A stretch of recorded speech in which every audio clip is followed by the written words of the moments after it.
Homélie du troisième dimanche de l'Avent, année C. La joie véritable de Noël.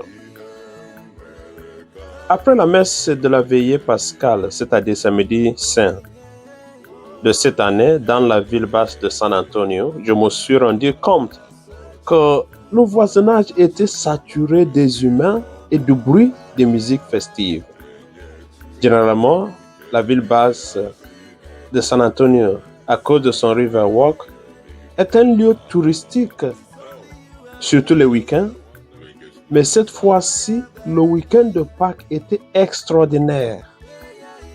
J'ai décidé de faire un tour dans le voisinage. Je me suis aussi fait le plaisir d'interroger quelques touristes pour savoir pourquoi tant de monde. Et la réponse était très simple. C'est le week-end de Pâques. Au fond de moi, je me suis mis à me demander si nous fêtons la même chose parce que l'église n'était pas remplie et comme catholique, la joie de Pâques s'éclate après les cérémonies de la veillée pascale. Mais qui sommes-nous pour dicter aux gens comment et quand exprimer leur joie? J'ai compris que nous étions tous dans la joie, mais cette joie est exprimée de différentes manières. Bien-aimés dans le Seigneur, aujourd'hui, nous célébrons le troisième dimanche de l'Avent, comme j'ai déjà souligné. Ce dimanche est connu comme Gaudete dimanche, dimanche de Gaudete.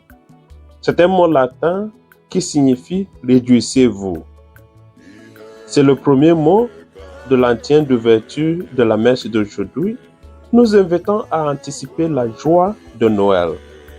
Nous voyons une pratique similaire le quatrième dimanche de Carême, appelé dimanche de l'Étare, qui nous invite également à anticiper la joie de Pâques. Les lectures d'aujourd'hui reflètent aussi cette invitation à la joie. La première lecture nous explique pourquoi nous devons être dans la joie. C'est parce que notre Dieu est au milieu de nous pour nous sauver. Alors que la première lecture annonce ce règne joyeux du Sauveur, la deuxième lecture affirme catégoriquement « Frères et sœurs, réjouissez-vous dans le Seigneur ». Il ne s'agit pas d'une joie et de paix vulgaire, mais celle qui émane d'une profondeur d'amitié avec le Seigneur. En affirmant « le Seigneur est proche », Saint Paul explique aussi comment exprimer cette joie. Une joie qui rayonne la gentillesse, sans anxiété, mais avec confiance totale, en élevant nos pétitions vers Dieu. Une joie qui se transforme en action de grâce et une paix intérieure. Autrement dit, l'avènement du Seigneur, si bien préparé, doit aboutir à une joie profonde. Et la meilleure, la joie intérieure, issue d'une intimité avec Dieu. L'Avent nous invite à cette joie idéale réservée à ceux qui se plongent dans l'écoute de la parole de Dieu, ceux qui se disposent à l'Esprit Saint, ceux qui se sanctifient pour accueillir Emmanuel. Vivre dans la joie, c'est le désir de tout être humain. C'est pourquoi quand Jean-Baptiste avait prêché la conversion pour préparer le chemin du Seigneur, ses auditeurs ont bien voulu participer à ce règne de paix, de joie et d'amour. Ils ont posé la question, que devons-nous faire pour y participer? Jean nous fait comprendre que les causes de joie de Noël doivent être notre intimité avec Dieu et notre relation avec nos frères et sœurs. Il a souligné les mots dans sa société pour nous dire que cette joie ne sera pas parfaite si nous ne nous éloignons pas des maux, des péchés. Je ne veux pas citer les péchés comme lui, mais que chacun se fasse un examen de conscience.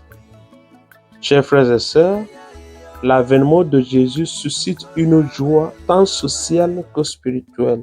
Les deux doivent s'accompagner. Cependant, j'ai raconté mon expérience de la veillée pascale pour dire que l'homme peut si bien fêter, mais hors du contexte. Cette méditation nous a expliqué pourquoi cette joie, c'est-à-dire parce que le Seigneur vient. Ce qu'il faut faire pour y participer, c'est-à-dire se convertir et vivre en intimité avec Dieu. Et comment la vivre, c'est-à-dire dans l'action de grâce à Dieu et la gentillesse envers les prochains. Si nous nous préparons à une fête qui signifie pour nous uniquement bien manger des mets délicieux et porter des habits luxueux, c'est que nous avons perdu complètement le sens de cette fête qui nous attend. Travaillons pendant ce petit temps qui nous reste pour un raffinement spirituel en vue d'une rencontre fructueuse avec le Seigneur. Prions que la paix de Dieu, qui surpasse toute intelligence, garde nos cœurs et nos esprits en Jésus-Christ. Amen.